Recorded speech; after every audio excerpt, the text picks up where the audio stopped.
Welcome everyone to our today's webinar on Refugee Self-Reliance and Labor Rights in Asia-Pacific, lesson learned from local to global.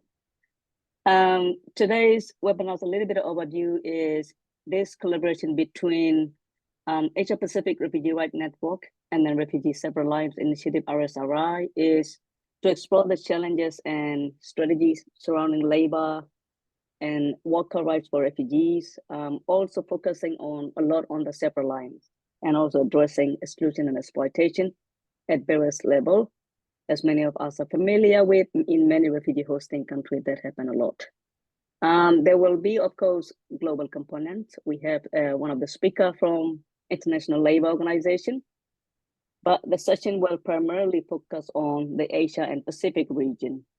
You may see it in our speaker list that you see this, even if we say Asia and Pacific, only 2 from Malaysia.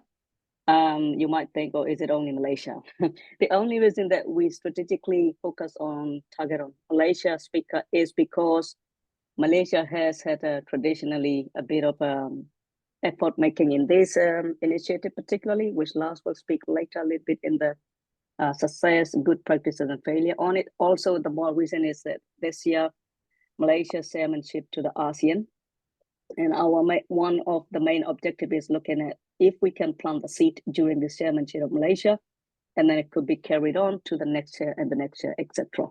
So the session structure that we are looking at today is we're going to do a little bit of opening and talking about who we are as Asia-Pacific Refugee Rights Network. And then I'll then pass it over to Lars, my colleagues here on the call, to talk a little bit of what have been done so far in Asia and Pacific, particularly in Thailand and Malaysia. What are the setbacks? What are the good practices? Just to set the scene. And then RSRI will do the same introduction of what RSRI does, particularly on the strategic priority to advance self-reliance. And then we will have our speaker, 3 speakers speaking, and then we will have a breakout session. The reason that we have breakout session is we would like the participants in this session to talk and discuss during the session. It's not only listening to the speakers. We acknowledge your expertise in this space, and we also value your contribution through the breakout sessions. After the breakout session, we all will come back to the main room. I would facilitate the breakout session reporting a minute or 2 so from each session, and then we will have Q&A, and then we will close the session. Before I start the session today, I would also like to mention a couple of housekeeping rules on Zoom. If you would like to speak, please raise your hand during the session where we will have Q&A session, or use the chat box. If you pop up some question in your head while you are listening to any particular speaker or all 3, we will be monitoring the chat box and we'll get back to you during the Q&A session. Other than that, I also would like to mention that this session is being recorded. If anyone in this session feel uncomfortable to be recorded, either let us know or turn off your camera the whole of the time, and also encourage that use your different name if you would like to be anonymous for safety purpose. Other than that, yes, welcome to the session. And then, yeah, which means I am doing the talk on Asia-Pacific Refugee Rights Network. Asia-Pacific Refugee Rights Network is a network founded in 2008. One of the main vision and reason of founding this was because at the time there were many passionate advocates, academic, NGOs, local and civil societies in Asia and Pacific region. As usual, we are doing our thing, right? Solo, we don't coordinate. And then in 2008, when many this academic and organization and CBOs activists joined together on an event, they decided, look, we need a regional network, civil society network. So there was some shared vision and mission that we can push forward together. So that was the reason why APRRN was founded in 2008. We have our members in across 28 and 29 countries in Asia and Pacific region, ranging from Afghanistan, Thailand, Bangladesh, New Zealand, Australia, Papua New Guinea. We have only 1 member, of course. We now have about 199 organizational member and 100 something individual members. So we have a 300 member in our network. Our main priority business is looking at promoting and protecting the human rights of refugees and other forcibly displaced people in our region, including stateless people and LGBTQ folk and asylum seekers. We have now, in the past, we used to have 5 regional working groups and 7 thematic working groups. This year, after we always have this, every 2 years, we have biannual meeting where members gather together, decide their advocacy priority, what will be. So we had our biannual gathering in 2023. So we now have 9 total working group, 4 geographic, and then the other 5 thematic working groups. So with that, I'll now hand over to Lars to talk us through a little bit of what has been done in our region in terms of work right. Thank you so much, Hafsa. Yeah, my name is Lars Stenger. I'm network coordinator. So I'm bringing members together, civil society organizations, refugee-led organizations around issues, concerns, promoting the rights of refugees in the region. And the right to work, access to livelihood is really at the core. A lot of these discussions, particularly, yeah, people have needs, people need to survive, and work is the way to go about it. So the right to work for refugees is essential to live dignified lives and is really seen as the a key to a lot of fulfillment of a lot of the other rights, access to healthcare, access to education, and so on. So it's really at the center, and it's been at the center of our discussions. Maybe just to highlight some of the initiatives in the past. As a regional network, we bring together to document some of these practices. And just to really say, the Asia-Pacific region has a long history of migration, of integrating people, and of hosting refugees. So there is a tradition, and there's also a tradition, and sometimes it's not really that much documented, of pilots, of experiences.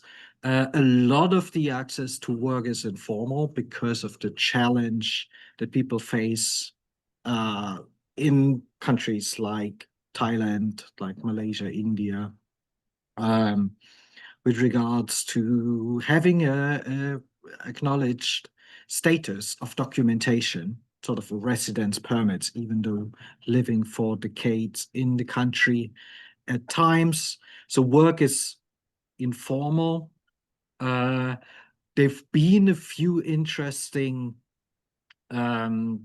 examples of work rights pilots. So there's a character in our region that countries sometimes allow work rights and documents on exception. And we've documented that in 2020, 2021, APRRN did a study together with a lot of members and refugees engaging, looking at what is the work rights situation, the barriers in Malaysia and in Thailand. What are sort of the legal exceptions for some of these pilots? What were successes? So Malaysia, for example, you had a plantation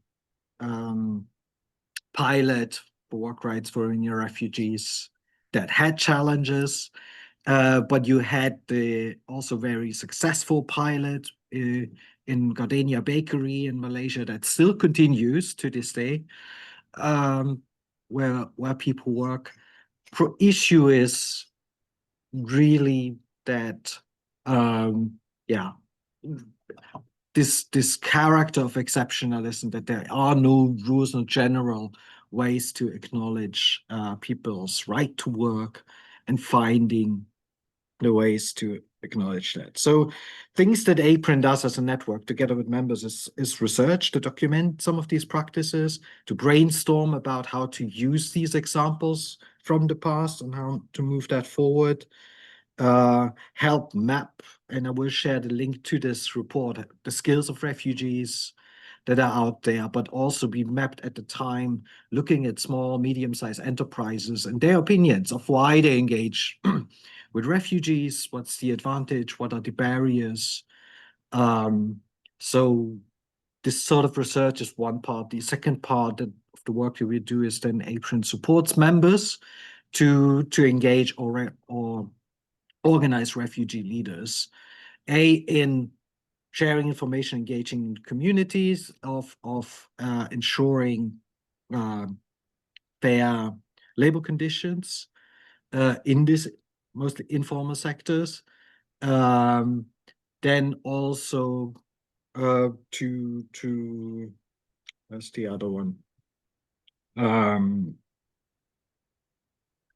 Providing information to refugees, help members to organize refugee worker advocates regards to training, to then engage with the government directly based on their experience. We feel that that is a really important component, to talk directly to government counterparts that make these decisions.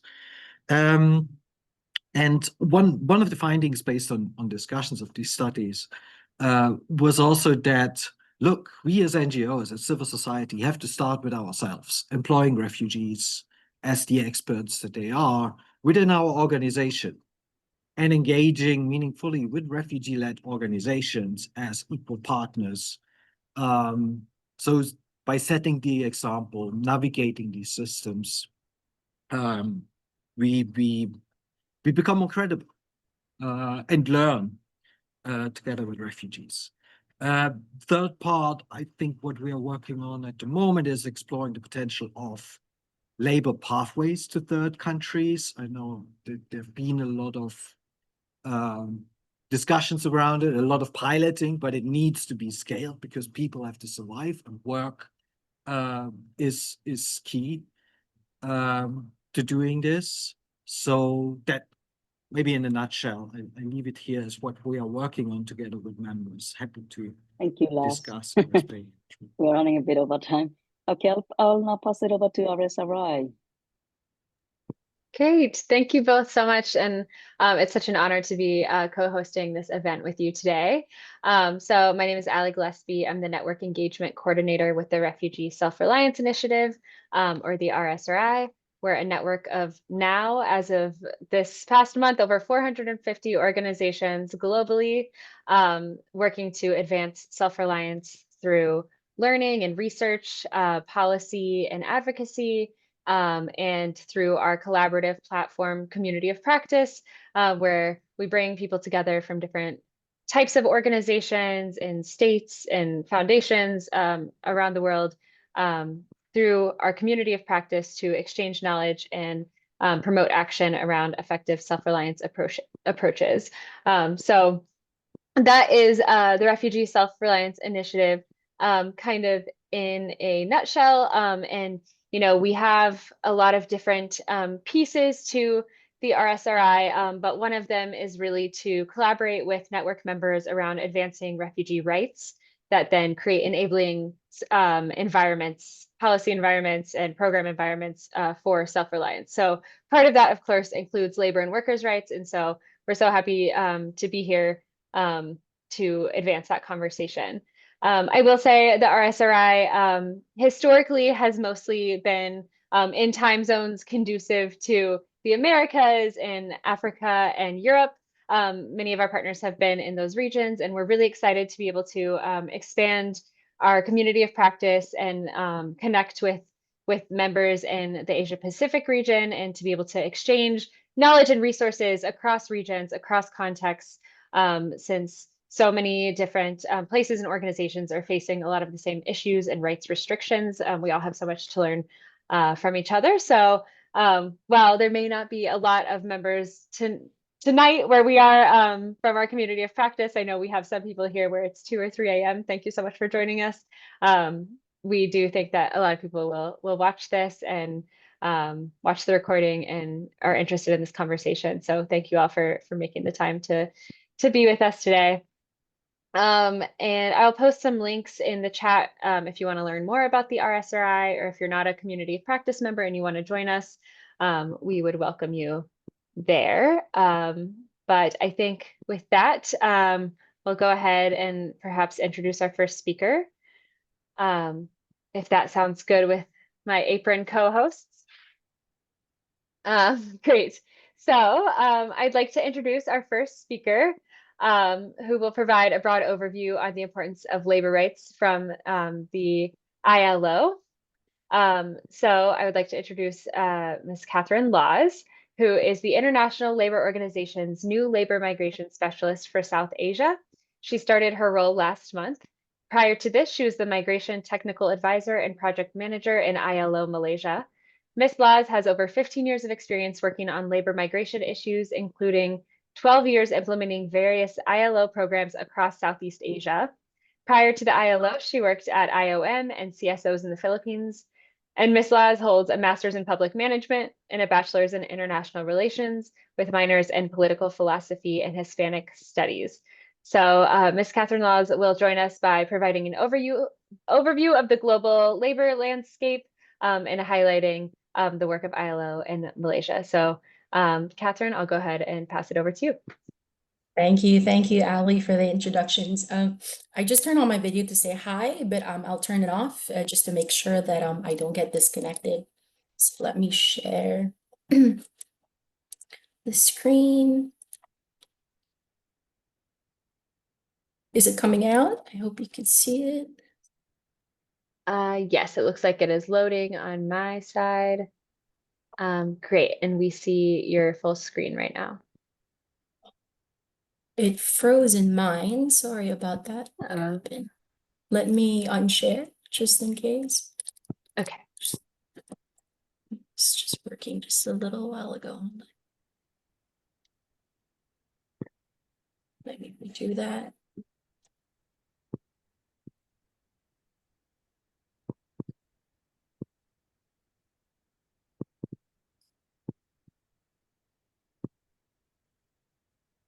Looks like it's Can you see loading.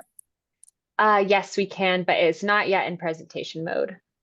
Maybe you have to do slideshow. Are you doing? Oh, it's already there. Widen the. Catherine, So now it's in presentation mode, but with your notes. So if you could select the other version. It's freezing when I do that. I'm so sorry. Let me see problem. what's happening. One more time. Let's see. Can you see it now in full? Yes. Perfect. Okay. So good morning again, everyone. And thank you again for inviting the ILO. Thank you to RSRI and APRRN for inviting us. As mentioned, I very recently started my new role, and really the nexus of the issues around labor for forcibly displaced persons is a fairly new area for me. So it is a pleasure and an honor to be with you all here and to learn from the experts today. And I would definitely want to be part of this community practice that you've had. But of course, although I'm new, this is not a new area of work for the ILO. So the ILO is engaged in the aspects of promoting labor rights for refugees since its inception, focusing on ensuring the access to decent work for both refugees and host communities. So acknowledging the complex drivers of migration and forced displacement, the ILO promotes fair and non-discriminatory treatment of migrants and refugees as workers, the creation of decent work and social justice for all, and the effective functioning of labor markets. So just a quick snapshot of figures, and here we're taking it from the UNHCR's 2024 Global Trends Report.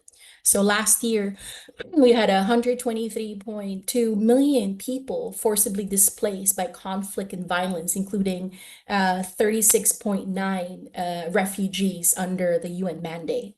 We see that 67% of these of the refugees and forcibly displaced persons have been hosted in neighboring countries. And if you look further, closer, 73% are hosted in low and middle income countries, plus 23% of whom are hosted in least developed countries.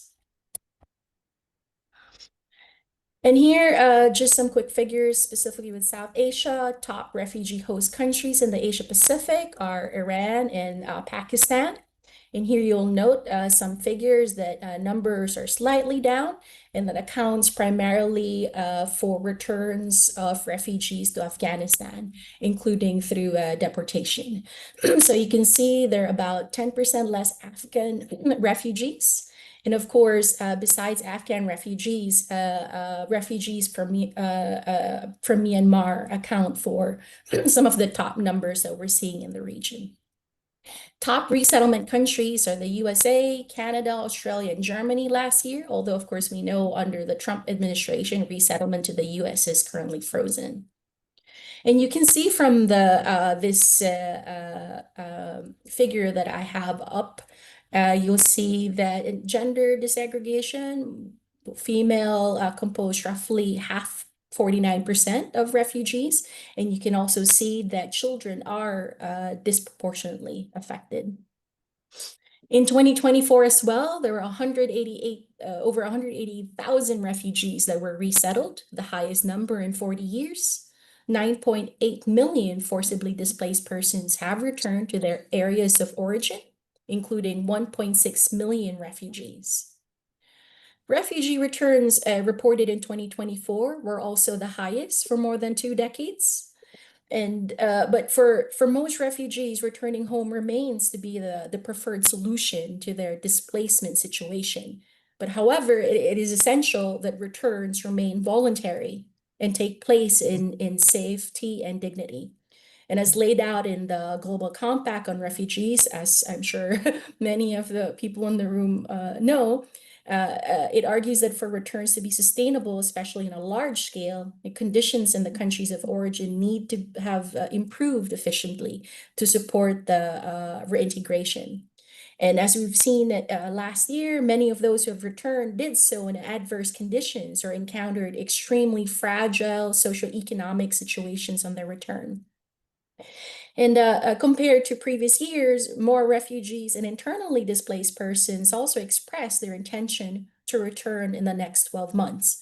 So really the question is that what will they see when they come back home? What are the opportunities? What are their access to employment and other productive forms of work back home? But as much as we are also asking ourselves what we can do in the host communities. And of course, there are very high numbers of displaced persons that remain in protracted situations who foresee no immediate durable solutions. So international labor standards state that all workers have the right to decent work, regardless of gender, nationality, or migratory status. Yet, refugees and FDPs continue to remain largely excluded from labor protections and access to decent work. And I think it's been mentioned by Lars. I mean, decent work is more than just employment. It's a pathway to dignity, to protection and empowerment. And for refugees, access to decent work, not just anywhere, but decent work, is a critical step towards rebuilding their lives and contributing meaningfully to the host communities, but it also promotes economic resilience and social cohesion. So decent work also contributes significantly towards self-reliance, which is essential for long-term integration and achieving durable solutions. Yet, despite their skills and aspirations, many refugees face significant legal and practical barriers to entering the labor market. So some of the common labor challenges that we've seen, and I'm sure many of you in the room are quite familiar with this, is that there still continues to challenges that in regards to the protection and documentation of refugees and forcibly displaced persons, which again limit their access to formal programs, formal employment. Legislative, policy, and regulatory restrictions on the rights to work persist, including restrictions to freedom of movement. And because of this, there's high informality among these affected communities, and many of them are only able to enter low-skilled work in under-regulated sectors, 3D jobs. And of course, again, this is further compounded by exclusions or restrictions in the programs and services, including social protection coverage, access to skills and qualification recognition mechanisms, and training opportunities. And again, further compounded through all of these challenges, there are limitations to their rights at work, including, of course, joining organizations, workers' organizations, and accessing labor-related grievance mechanisms. And through all of this, we see decent work deficits, discrimination, and exploitation faced by refugees and FDPs, particularly for women and persons with disabilities who can face greater challenges and stigma. Of course, we also see that labor markets struggle to absorb large numbers of new workers, especially as given the context of many of the host countries they reside in. And these workers, of course, often come with complex needs. There's also competition between the refugees, migrants, and migrant workers and local workers that cause tension. So hence the importance of ensuring social cohesion in our strategies. And of course, knowledge gaps persist about refugee rights on labor market information about refugees, including skills and what are available jobs and what are available employers, could be linked to them, including, of course, there's also knowledge gaps among the labor actors. And this is partly due to limited engagement by social partners. The typical traditional social partners comprised of labor ministers, employers, and workers' organization in the issues of refugees. So what are our key standards, instruments, and frameworks in looking at all of this and addressing all of this? Of course, first off, we have the 1951 UN Refugee Convention. I won't talk too much about it. I'm sure many in the audience are familiar with this. But it outlines the minimum standards for the treatment of refugees, including rights to housing, work, education, and access to courts. And the signatory parties, it stipulates, should permit access to wage earning employment to refugees and should give them the right to freedom of movement.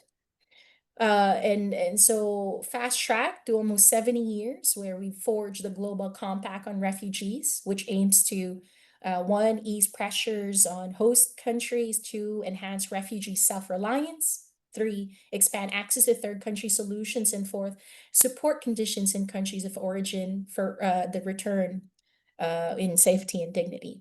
And of course, it also identifies areas in need of support, including, and I'll quote, to foster inclusive economic growth for host communities and refugees, states and relevant stakeholders will contribute resources and expertise to promote economic opportunities, decent work, job creation, and entrepreneurship programs.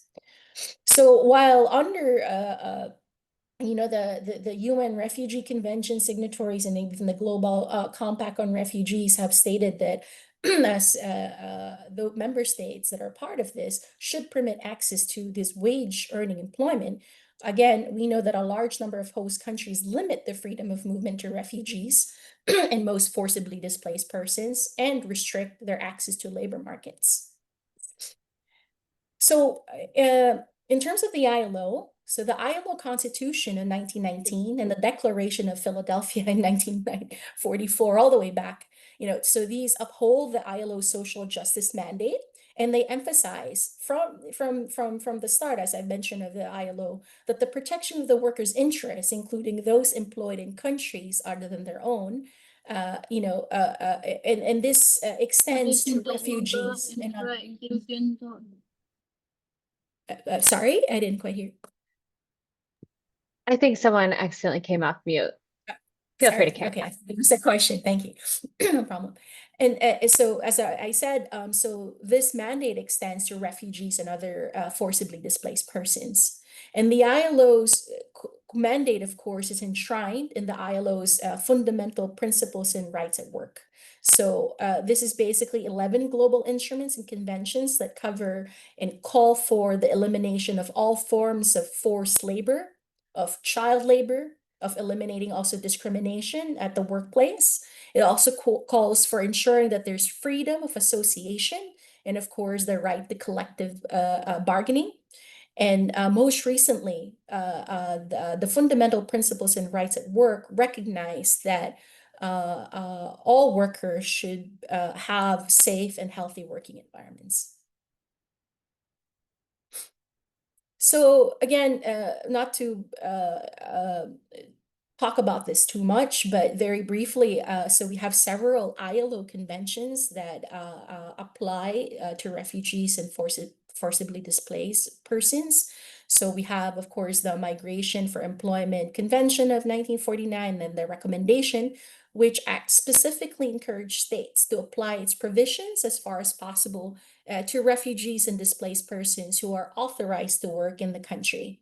So it says that they should benefit from the same protections. So equal treatment in wages, work conditions, access to trade unions, and social security.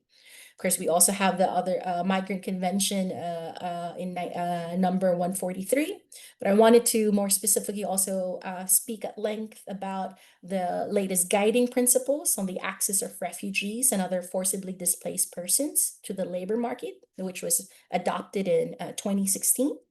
And of course, the Decent Work and Employment for Peace and Resilience recommendation that was adopted in 2017. So here, the guiding principles, as I've mentioned, was adopted by the tripartite meeting of experts and endorsed by the ILO's governing body in 2016. It's non-binding. It's a guidance that's grounded in international labor standards that aims at addressing the needs for equitable responsibility sharing with countries that are impacted. It supports states in considering access of these populations to their labor market while balancing the needs and expectations of their own citizens, always a crucial element in the decent work agenda. And also, of course, assists with the creation of decent and productive jobs and strengthening of the labor market institutions, as well as programs. And lastly, it highlights how access to decent work is an integral part of sustainable response strategies. In the next year, the Employment and Decent Work for Peace and Resilience recommendation was adopted at the International Labor Conference in 2017. So this is the ILO standard that addresses employment and other world of work issues in crisis situations arising from conflict and disaster. It's a landmark instrument, specifically for situations at the crossroads of humanitarian, peace building, and disaster response and development initiatives. And it calls for special attention to migrants and members of their families staying in a country affected by a crisis, and particularly Chapter 11 focuses on refugees and returnees in line with a guiding principle. So some labor approaches. Our work is grounded in a comprehensive labor rights framework that's aimed at reducing vulnerability and exclusion, enabling rights, ensuring social cohesion, and promoting greater protection and durable solutions. And our labor market and rights-based approach supports sustainable interventions in line with the humanitarian development and peace nexus. And we do this most specifically, so our initiatives are focused on supporting job creation, again, skills recognition of workers and the skills needs of employers, promoting the extension of social protection and promoting ways to formalize informal economies, working at capacity building of labor market institutions, and promoting the fundamental principles and rights at work. And of course, Lars also mentioned, inherent is the social dialogue process where stakeholders come together to be able to create solutions together, and including, of course, bringing the voices of the affected populations. And in this complex space, the importance of partnership cannot be understated. So the ILO and UNHCR have complementary mandates and expertise in supporting forcibly displaced people's access to the labor market and decent work conditions, as well as supporting communities that host them. So in recognition of this, the ILO and UNHCR signed a MOU in 2016, and we've regularly been developing joint action plans. The partnership cuts across global, regional, and country levels. And the ILO's implementing interventions focus on enhancing the governance of labor market access and decent work, by strengthening policy and regulatory frameworks to facilitate refugees' entry into the labor markets, ensure the respect of fundamental principles and rights of work, including through enhancing awareness and improving enforcement capacities, and of course, expanding opportunities for employment, skills development, and lifelong learning. And then in 2023, under the GFR, the ILO had pledged to advance equality and non-discrimination in labor market access and labor protection in forced displacement contexts. And we've also participated in joint and multi-stakeholder pledges, and I won't mention them for the sake of time. So, reflecting on the labor landscape for refugees, I'll conclude with just several considerations for advancing decent work for refugees and other FDPs. So with regards to governance frameworks and access to labor markets, it's crucial to apply a balanced and comprehensive approach to employment and livelihood promotion, especially for building skills and assets, as well as boosting and tackling hurdles to the demand for labor in host regions. We could do this by systemic efforts. Systemic efforts are required to further advance fundamental principles and rights at work, including by expanding application of the recruitment policies and practices to the forced displacement context. So it's really bringing in that labor perspective in these contexts. And we can do this by also addressing the needs, of course, as I mentioned, of displaced and host communities alike, combining quick, tangible results with longer-term institutional building and policy development. We should really bring in the world of work actors to the humanitarian table more. And again, I'm glad to be in this space. We need to, of course, ensure that we continue to collect rigorous evidence to allow for sound policy reform, including looking into the looking at linking work permits to workers and not employers, as well as considering additional pathways for labor mobility that complements existing resettlement system. And here the ILO is developing a guidance note on how we could go about this, as we need to ensure that such pathways offer sufficient safeguards and durable solutions to avoid the exploitation and the deficits that have been encountered as well in the more traditional labor mobility contexts, and particularly, again, of more vulnerable migrant workers. The ILO has also been advocating for decent and productive work as a durable solution to displacement, which can benefit everyone as a win-win approach. This lessens dependency on humanitarian assistance, hopefully, giving back the dignity to those affected by displacement, and of course, fostering local economic development. So we're looking into linking and pursuing linking employment-intensive and investment opportunities to long-term economic development, profiling and recognizing prior skills of the displaced communities, and promoting local integration and employment through apprenticeship, on-the-job training to gain skills, promote inclusive market systems, of course, for refugees and the hosting communities, including to identify the labor demand, as well as supporting entrepreneurship and developing sustainable businesses. We could also link job supplies and demand through employment services, particularly through public employment services in the local community, and promoting peaceful coexistence and social cohesion through employment and decent work programs. With regards to labor rights, I have 2 more slides. With regards to labor rights and promoting equality of opportunity and treatment, we look into supporting the distribution of work permits and assessing their impacts on the quality of work and whether this actually fundamentally brings about better work conditions. Promoting decent work as well, of course, through incentives for formalizing and better enforcement of rights at work. Promoting social dialogue again, moving towards the inclusive social protection systems, ensuring that informal workers are also part of these systems. Of course, addressing child labor and forced labor in these contexts. Again, looking into those numbers, there's high numbers of children displaced. We also, of course, promote avoiding unfair competition for jobs between refugees and migrant workers and local workers. Also targeting strategies to aspirations, of course, to the needs of women. And of course, include psychosocial support in these employment programs.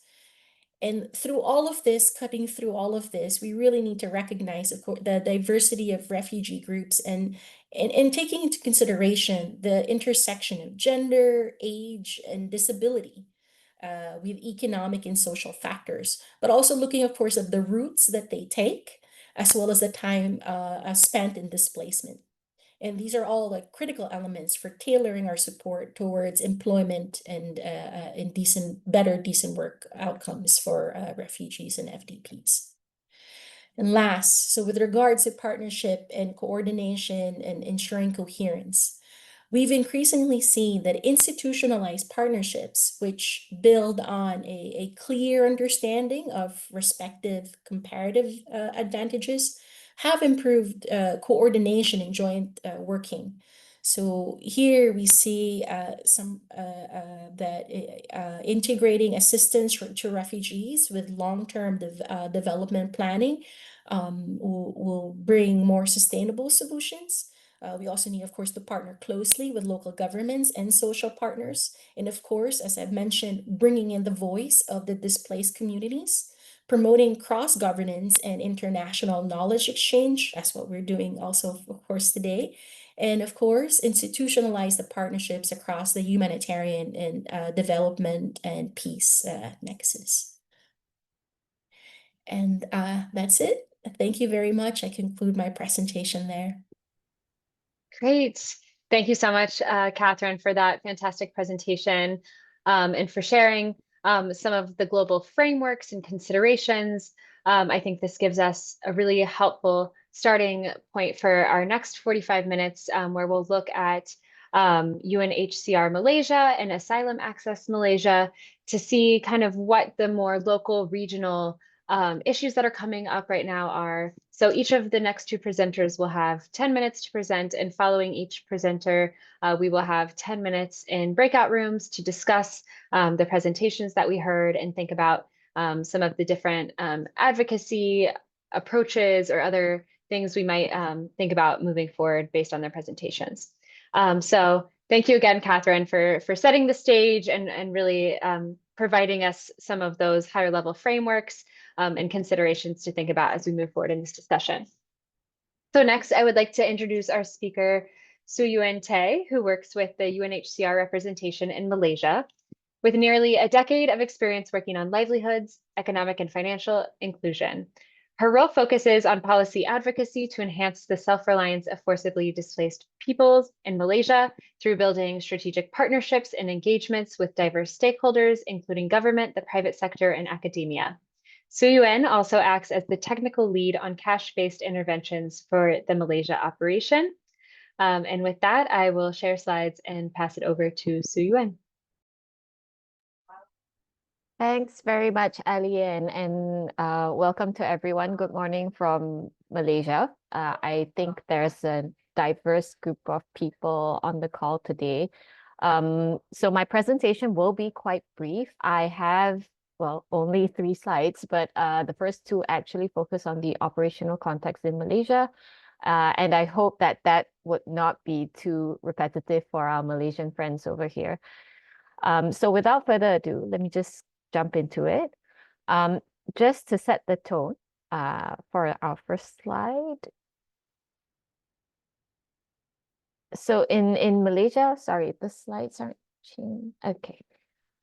In Malaysia, there are around 202,000 refugees and asylum seekers that are currently registered with UNHCR Malaysia here, a majority of which hail from Myanmar. Out of the population that come from Myanmar, 59% of the population are Rohingya. But as you can see here, while we have top 5 countries of origin where our population will come from, the general population will comprise maybe over close to 50 countries of origin. So we're really dealing with not a homogeneous population. A lot of considerations have gone into place to make sure that, you know, we're really dealing with quite a diverse, various communities with various needs, various levels of education skills, you know, language barriers, etc. Out of this population, 37% are women and girls, and a majority of them live in the Klang Valley. So in Malaysia, the refugee population are urban in that there are no camps and that they live among Malaysians. However, a majority, so around half of them live within the Kuala Lumpur area, which is kind of the central or the city center. And it's also where UNHCR has our office. So we only have one office in Malaysia, no field offices elsewhere. And generally the population tend to, I guess, concentrate around us. Next slide. Just to note, in Malaysia, there is no legal framework pertaining to the management of refugees. So in that sense, there is no distinction that is being made between refugees and migrants. In saying this, refugees are regarded as migrants without or illegal migrants without irregular migrants, sorry, I shouldn't use the word illegal. Irregular migrants with no access to valid work permits. They don't have access to legal stay. And the only documentation that they have is the documentation that's issued by UNHCR. So this has kind of been this limbo state that refugees and asylum seekers often have to deal with when they enter Malaysia. While the country itself has had a long history of hosting various flows of forcibly displaced populations, we still have yet to come up with a proper policy framework or a legal framework when it comes to refugee management as a whole. So with that, the ambiguity leads to a myriad of challenges that a refugee faces on the daily.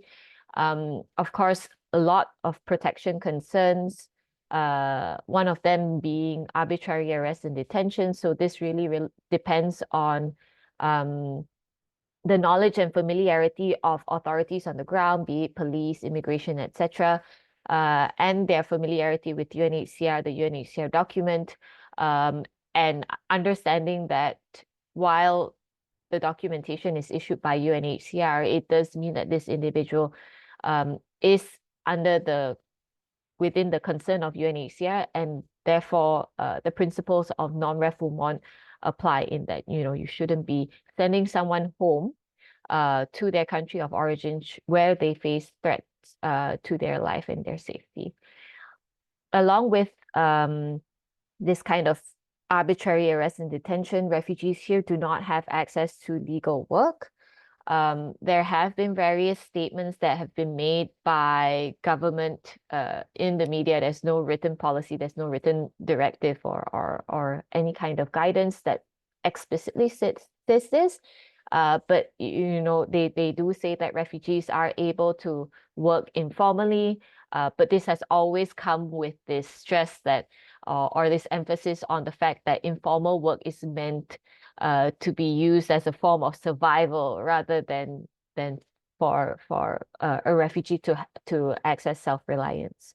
With that kind of, you know, informal workspace, of course, comes a myriad of other issues including exploitative work practices, which I won't go into because you have an expert, Audrey, who will come after me. And of course, following that as well, is constrained access and lack of inclusion into public systems.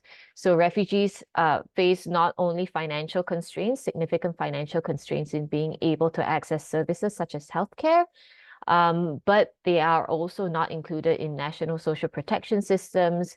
We kind of have to navigate through various loopholes when it comes to even, trying to ensure that, for example, children are able to access child protective or welfare services, and etc.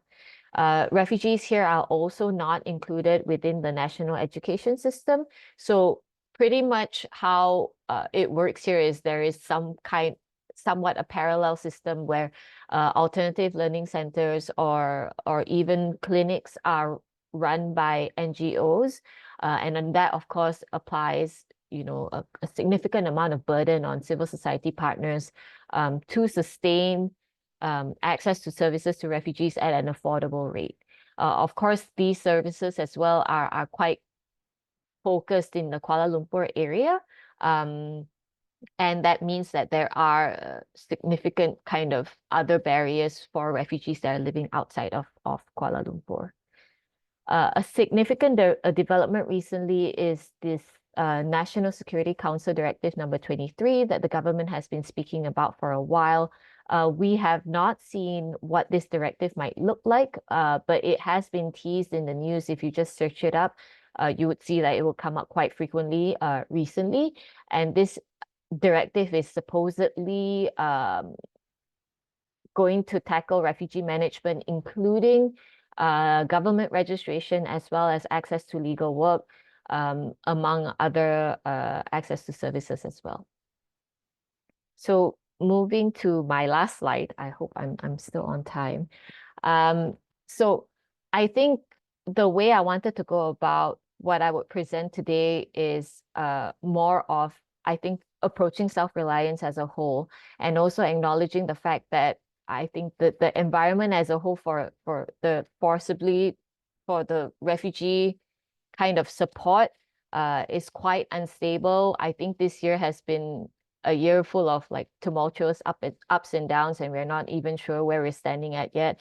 UNHCR, of course, has been riding this wave as well. And we really had to ask ourselves how we would want to approach enhancing refugee self-reliance with everything that's going on, right? So I just wanted to frame this last slide and the kind of the rest of my presentation with this question that I often ask myself. So within the current limitations, what is our core mandate as UNHCR?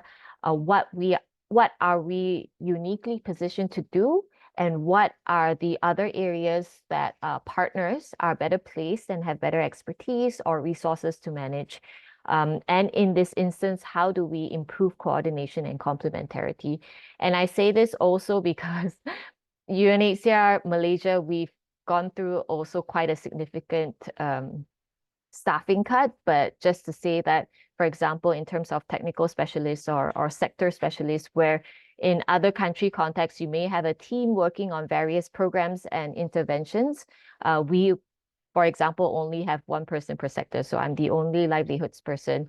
There's only one child protection, gender-based violence person. There's only one public health person, education, etc. So how then do we kind of acknowledge our limitations in terms of human resources, but also kind of balance that with the rising needs and the issues that we know are non-negotiable in having to respond to. So firstly, speaking as UNHCR as a whole, we do acknowledge as part of our core mandate that access to documentation is a form of protection here in Malaysia. While there is still this kind of gray area, of course, you would see that individuals who are registered with UNHCR tend to fare better when they have these documents compared to those that don't.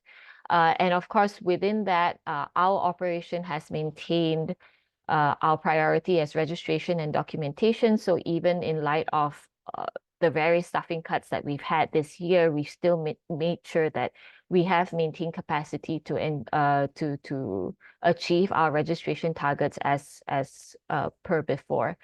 And secondly, of course, apart from that, we still emphasize our work on policy advocacy. In that, in particular, our ongoing advocacy, not only with government, but in terms of livelihoods in particular, really reaching out to private sector and other key stakeholders, right? So I know this has been said, Lars has said it, Kat has said it as well. We really emphasize access to legal work as a win-win argument, as a sustainable pathway towards, refugee self-reliance, reduction of reliance on aid, not to say that we provide much aid here in Malaysia anyway, but also as a protective factor against exploitation and abuse. Having a proper framework empowers refugees to be able to seek support and restitution if they have to, which they can't really do now. But, of course, once again, I'll let Audrey navigate you through the little loops here and there. While at the same time, acknowledging the potential benefits that this country stands to gain from that. Malaysia being a country that heavily relies on migrant labor indicates that there is space within the economy and the labor market to integrate refugees, right? If you look at the refugee population as a whole, it is just the small percentage or, a minuscule percentage compared to the total migrant population that we have currently in Malaysia.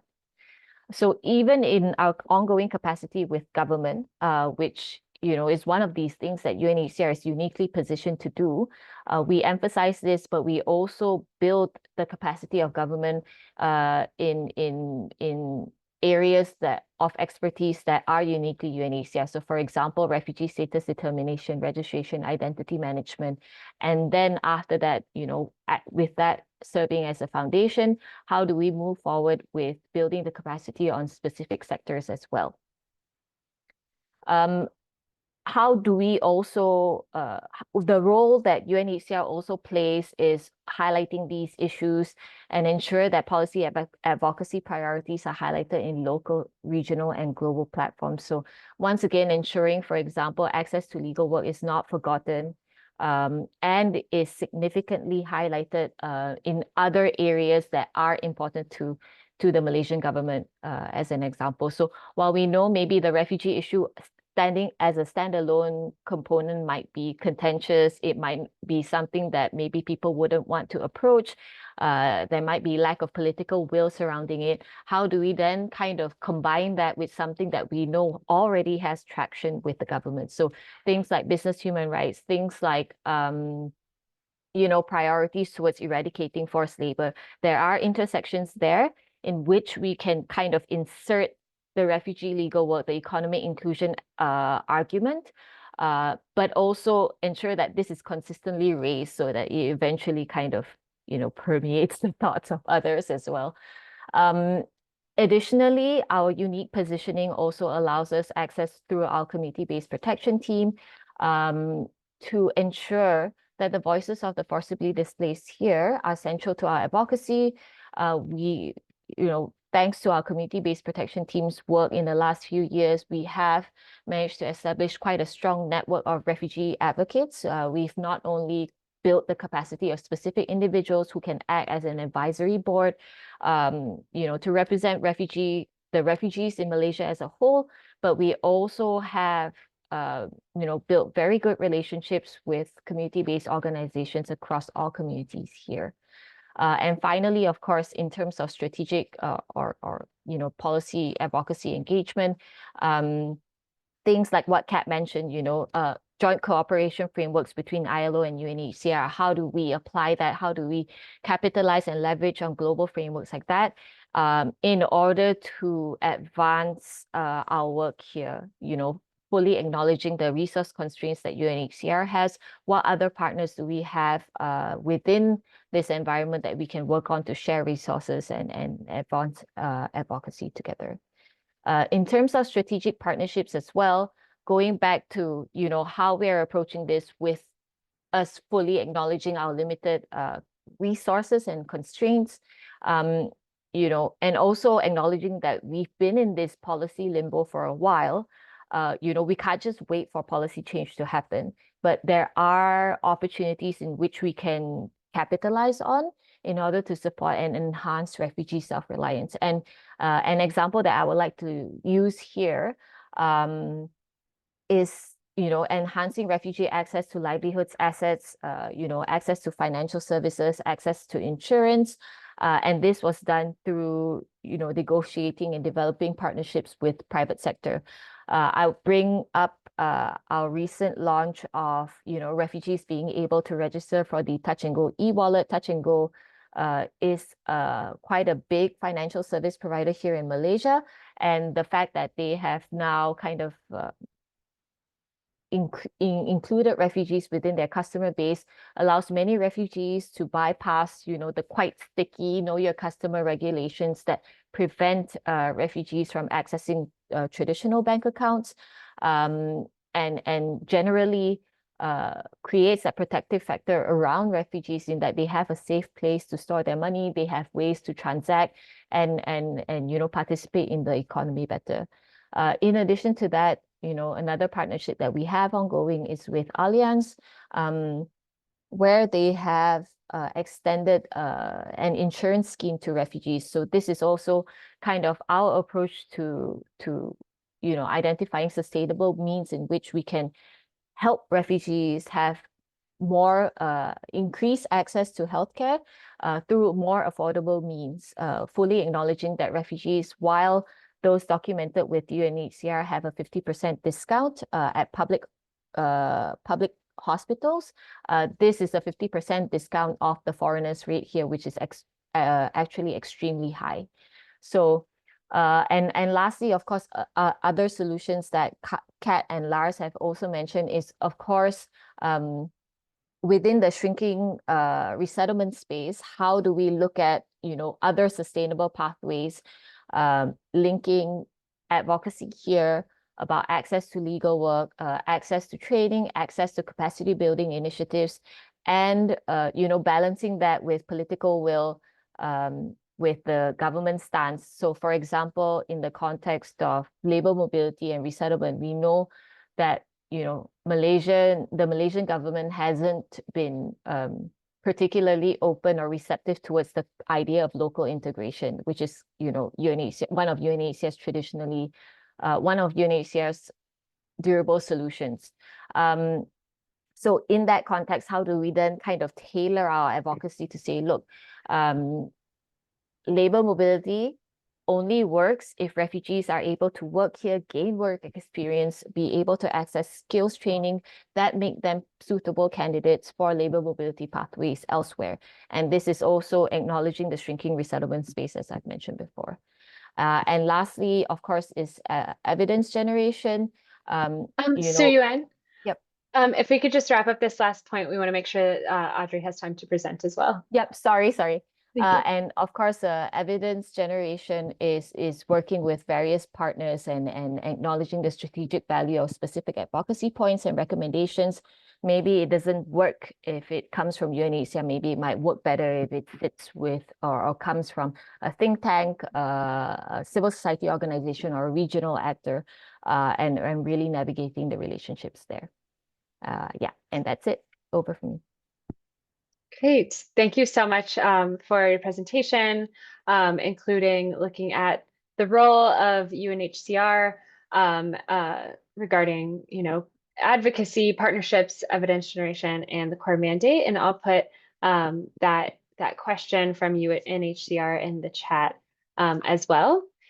So instead of doing two different breakout rooms, we'll actually maybe introduce our final speaker, Audrey Chan, and then we'll have about hopefully 8 to 10 minutes following the second presentation for some small group discussion before we wrap up.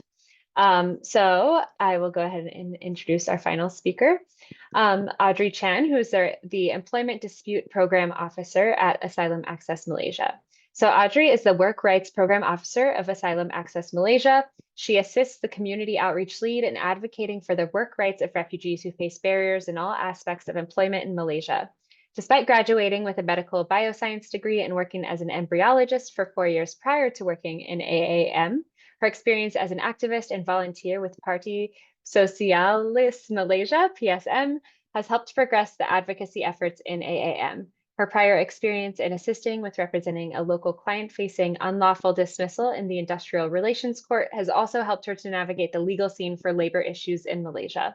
Currently, Audrey's work primarily focuses on employment dispute case management and advocacy with the labor offices and members of parliament in Malaysia, which includes direct engagements with the Ministry of Human Resources, with the occasional assistance of other NGOs and CSOs in the field. Audrey also plans to extend the outreach of the Work Rights Program to empower community-based organizations to set up their own case management systems that enables AAM to establish formal collaborations with CBOs to work together in advocating for work rights in Malaysia. Over to you, Audrey. Thank you so much, Ellie. I did not expect you to read the whole thing. I'm so shy. Thank you so much. I would have sent a shorter one if you're going to read the whole thing. Thank you so much, everyone, for coming and allowing me to advocate. I'm going to try to go a bit faster because of the time. Thank you so much, Suyan, as well, for hyping these slides up. I hope I don't disappoint. But basically, what I will highlight is the work on ground. I like to tell people that I work like the Yakuza a bit. Because of the nature of our work, that we have to constantly face employers on ground in our case management. But what I will touch on is more on the overview of what's happening on ground.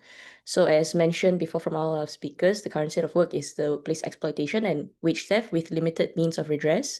And these are actually slides that I use to advocate and also points that I use to advocate with, for example, the Labor Department or the Industrial Relations Department when I'm trying to push a case, a labor case to go into the courts. So obviously under this capitalist system, if we don't work, we die. So I touch on I use the Federal Constitution, Article 5, that to advocate, as well as all of these economic factors that refugees contribute to, and these are all from the ideas research that was done before. I won't go too much into this because I think a lot of us here are allies, and a lot of us here already know a lot of this. So I would please request for you to read this in your own time through the recording later as well. But basically, yeah, these are the points that I use to advocate. And the biggest point I emphasize on is also on corruption and trafficking, obviously, of refugees. And with the state that employers are currently paying the DBKL or the city council and also police officers to avoid summons from having refugees work in their premises. So this is the brief labor law review of Malaysia. So like what Suyan has mentioned before, the NSC is not transparent to us, but there are a few parts from the Parliament minutes. There are a few parts that have appeared in Parliament minutes, and I've used this for advocacy as well, to little avail. But yeah. So this point is the one that I use, which is working in informal sectors, like working for the purpose of survival, like what Suyan has mentioned.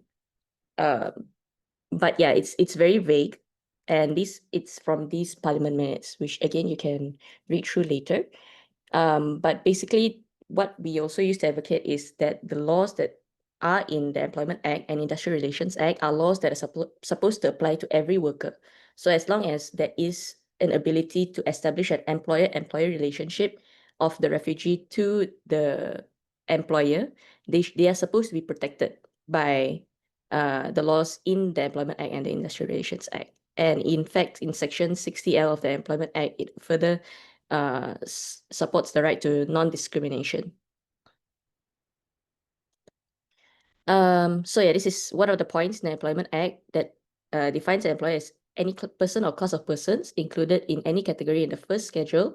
And the first schedule is that any person who has entered a contract of service between an employer and employee is an employee.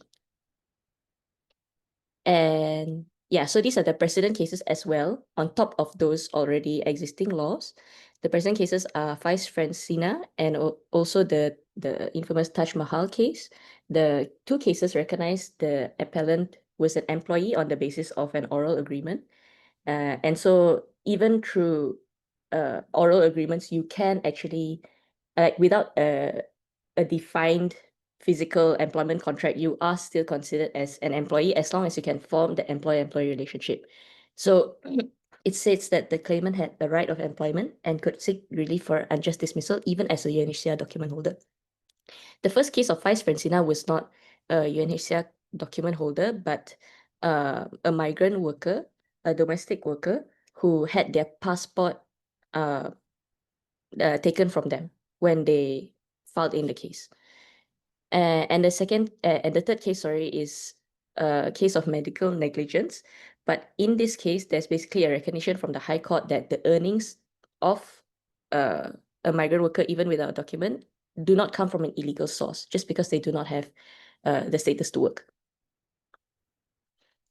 But even with all of these precedent cases, the reality on ground is that we still have no access to Labour Court. And there actually exists an SOP in the Labour Department that the filing of labour cases in the Labour Court is not allowed for UNHCR card holders. And the help that is provided to them can only be administrative. So what happens is that the labour officers will take our cases as a complaint. So we fill up a complaint form. And then after a while, the labour officers will try to call the employer and ask for their cooperation to, for example, come to the labour office to mediate the situation. But if they don't comply, the officers don't actually take it further. So for example, if the officer calls the employer and the employer says something like, oh, I'm not sure who that person is, or oh, I'm not free on that day, you know, maybe I'll get back to you later. And the employer will never get back, right? So if that happens, the labour officer does not actually take the case further and just ends it there. With the excuse that the help that is provided is only administrative. So we have actually sought assistance from a lawyer to challenge this with a letter of demand. And but the lawyer was informed by the JTK, the Labour Department, HQ, which is in Putrajaya, that the order to not allow for refugee cases to be filed actually came from the Attorney General. This case is still ongoing, and we will be getting more updates soon. But as of right now, those are the updates that we have so far. So the access to redress is already complicated, but it is also further complicated with the fact that some employees are actually hesitant to even report the workplace because they don't want their community members or other refugees working there to get in trouble by the authorities or their employers, because they also are working there and they have very limited access to work.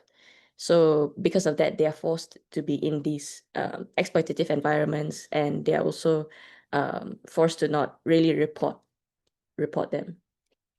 So the laws that are against refugee employment that probably contribute to why UNHCR card holders do not have access to courts is that they don't have work permits. So in the Employment Act and also the Employment Act restriction, it is clearly stated that no non-citizen shall be employed. So this is for the employee, and then the second part is that no person shall employ. So for the employer, they are also not allowed to employ any non-citizen without a valid document. Because obviously the UNHCR card is not recognized. And also the Immigration Act, Section 55B, where employers are also fined for employing. So there's two. There's the Employment Act and also the Immigration Act.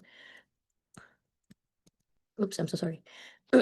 So these are the on-the-ground realities that need solutions, which is the precarity of refugee employment, where employers like they unlawfully dismiss workers, they don't pay their salaries, don't pay them in full and not paid on time. And this is because, again, under the system, the employers profit from this wage theft. And actually, it is very easy for employers to do this. They can very easily not give them their full salary.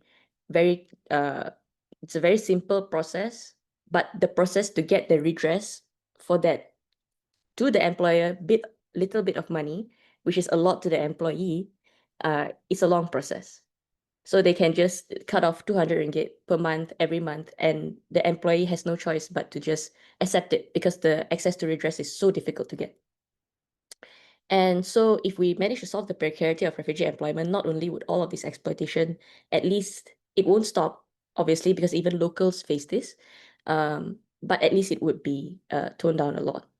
But also, the employers also profit from this because employees right now also leave without notice. So with the proper laws that protect the both of them, this would not be an issue. And the next is subcon and maincon issues, which mainly affect construction work and also electrical work, where employees are coerced into signing subcontractor contracts. So what happens is if they have a subcontractor contract, they are not actually regarded as a worker, so they can't take their case to JTK because their only proof is a signed subcontractor contract, which is not fair at all to the refugee worker because they cannot be a subcon. And another issue why I compiled it in the same one is because these non-registered employment agencies, like subcontractor contracts, sometimes, like subcons, sometimes they are difficult to trace. So sometimes subcons and also these non-registered employment agencies, they are, for example, migrant workers who are also in desperate need. So they do crime like have these become these middlemen to the local contractor. And these local contractors, obviously, they profit from this. That's why they continue to do this. So the reason is, even though the local contractor has paid the subcontractor, if the subcontractor doesn't pay the employee, but the employee doesn't know the company of the subcontractor, because sometimes they do hide it because they don't form a formal contract with the employee, they can't actually go after the employer. So for example, they work for a construction company. They can't actually take a case against the construction company because technically the construction company has already paid their full salary to the agent or the subcontractor. But it's the agent or contractor that doesn't pay the agency. And it's very difficult to get redress because the company also does not provide the information of the agencies. Even though they agree with us that these agencies or subcons are in the wrong for not paying their refugee employee, but they do not provide us any information that will help us take the case to courts. So apart from this, obviously, one of the big issues is also raids and summons, where employers are afraid of employing refugees and employees are afraid to work. So in AM, this is our team. It's me and also refugee paralegals. And these paralegals are amazing. Because I work together with the community helps helps the whole process of this, and they understand our job better as well. So the refugee paralegals can attend to cases quicker. And the workshops that can be done are in the client's native language, so it fosters better understanding within communities.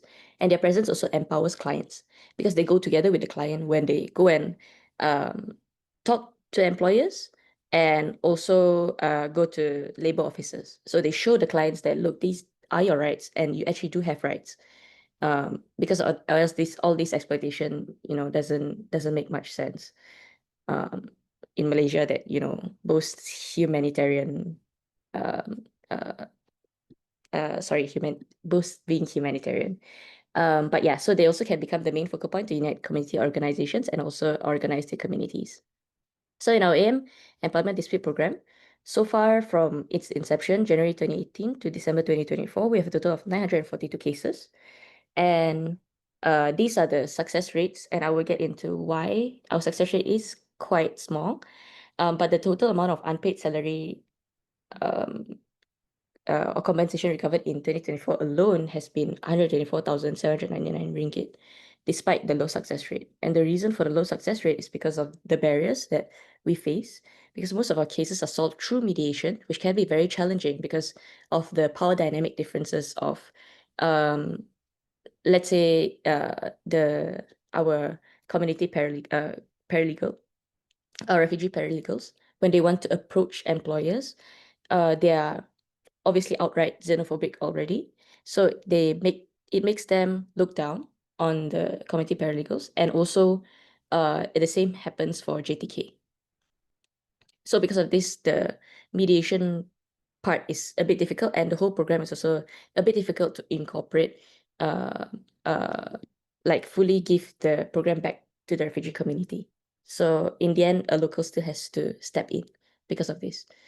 And most of the time also because of our lack of access to legal redress, if the mediation falls through, it's very difficult to get that redress for the client.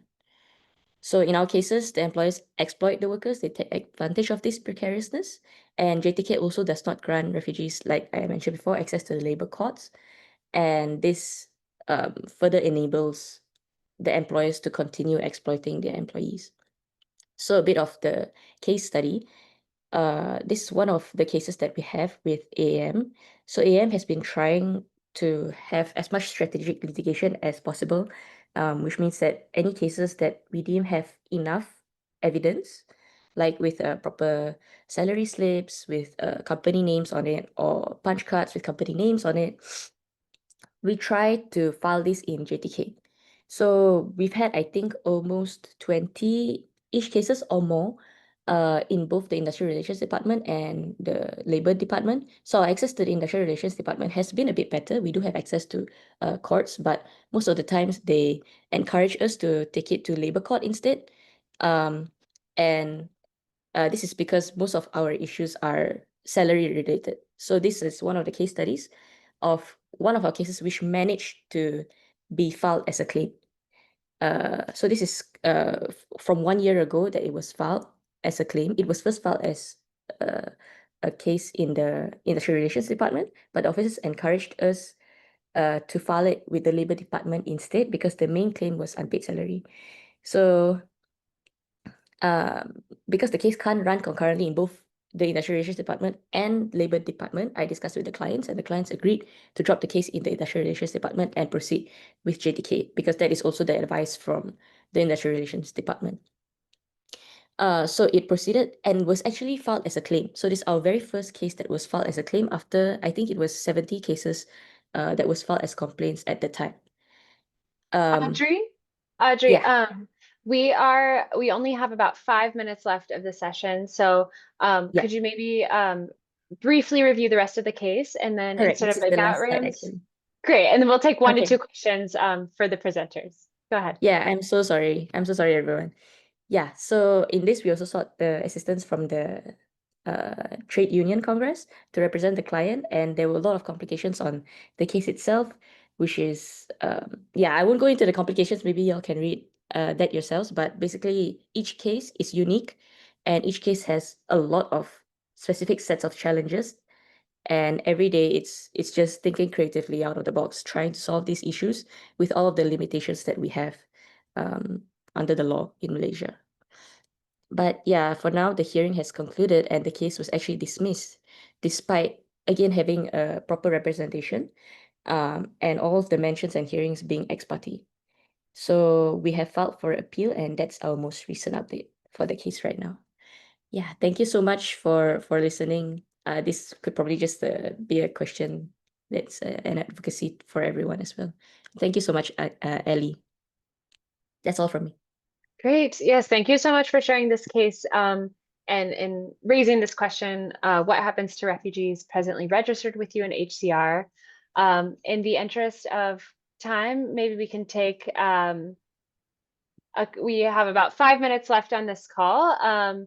Maybe we can take 1 or 2 questions or responses to the presenters' thoughts from the audience.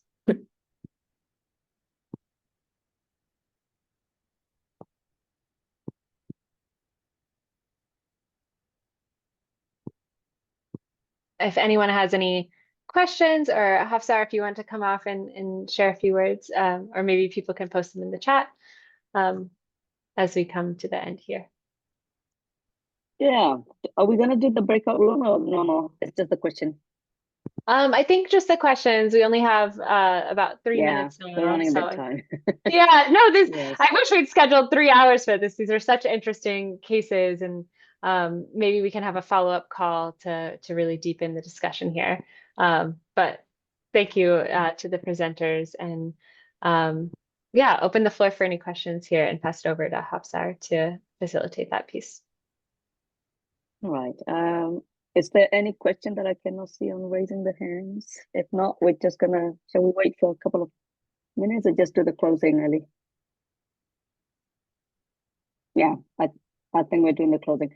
No apologies, Audrey. It is always fascinating to hear the real time, how you have to deal with this, because I am living in New Zealand, far away, remote, and many of us are you guys on the ground dealing with this day-to-day reality, and it's really fascinating to hear that. The only thing is that we are not doing the breakout session, as we anticipated that we will pick the brain of the participants to also think about, what are innovative ways of tackling this. So for the closing remark, I think I'm just going to cover a couple of things, also reflecting, is that a key takeaway from me, listening to all three of you, also thinking back about what APRRN has been doing, RSRI has been doing, also the recent CRCP and the funding cut and everything, is that I think we all are in agreement that to really find a sustainable, practical solution for responding refugee crises, allowing people to work. And then,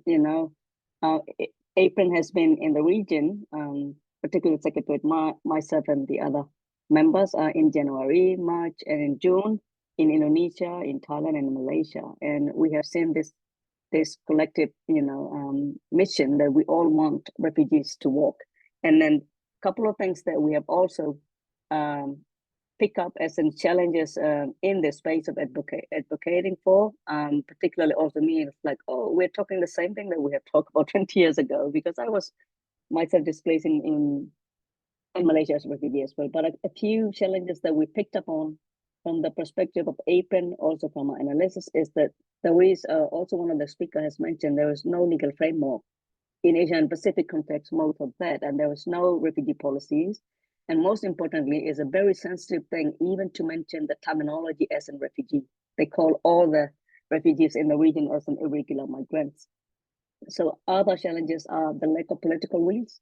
What we are up against, what we are advocating for, they are the governments who have the most authority and power to make a decision on whether they say yes or no to the work right. There is also fear of public sentiment, because there has been all this negative narrative of refugees, that refugees are a problem and they are taking away our work and whatever it is. So there is fear of public sentiment against refugees if they say, yes, we allow refugees to work.